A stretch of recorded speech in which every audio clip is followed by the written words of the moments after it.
ఆయన వల్ల ఒక మానవ జాతి నేర్చుకునేది ఏమీ లేదు. ఏమో మిరాకిల్స్ చేశాడు, మిరాకిల్స్ మాయల పకీర్లు కూడా మిరాకిల్స్ చేస్తారు, లేదా చేశారని రాసుకుంటారు. మాకేంటి ఉపయోగం? ఒక నరబలిని నమ్ముకుంటే మనం ఫ్రీగా స్వర్గానికి వెళ్ళిపోతాం, ఒక మూఢ నమ్మకం తప్ప. యేసుని చూసి ఏం తెచ్చుకోవాలి? నేను ఒక మూఢ నమ్మకం తగిలిస్తున్నారు నాకు. నువ్వు నమ్ము. జీసస్ లో నాకు స్పెషల్ గా అనిపించింది ఏంటంటే, వేరే ఏ ఫిలాసఫీలో ఏ మతంలోనూ ఎక్కడా లేనిది క్షమించే గుణం. ఆయన కరుణామయుడనే అంటారు ఆయన్ని. ఆ లక్షణాన్ని అంత పరాకాష్ఠకు తీసుకెళ్లడంలో నేను వేరే ఎక్కడా నేను చదువుకున్న పురాణాల్లో గానీ హిస్టరీలో గానీ ఎక్కడ నేను తెలీదు. అది నాకు చాలా బాగా నచ్చింది. సో ప్రతి రికార్డింగ్ లోనూ ఆయన స్మరించుకోవడం నాకు అలవాటు. మా గురుగారు రాజమణి గారు కూడా అదే అలవాటు.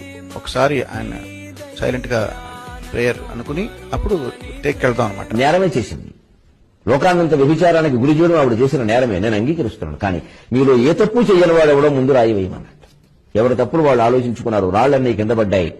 ఆ యువతి రక్షింపబడింది. వీళ్ళు వెళ్లిపోయారు. తర్వాత యేసుక్రీస్తు మహానుభావుని యొక్క మాటలు అలా ఉంటాయి. అమ్మి, నేను కూడా నీ మీద రాయి వేయజాలను అన్నాడు. ఎంతటి మహానుభావుడండి! మతం ఏదైతే, దేశం ఏదైతే ఏమండి, నీతి నేర్చుకోవడానికి ముందు ఆ వేశ్య ఆ మోకాళ్ల మీద కూర్చుని ఎంత బాధపడి ఉంటుంది, ఎంత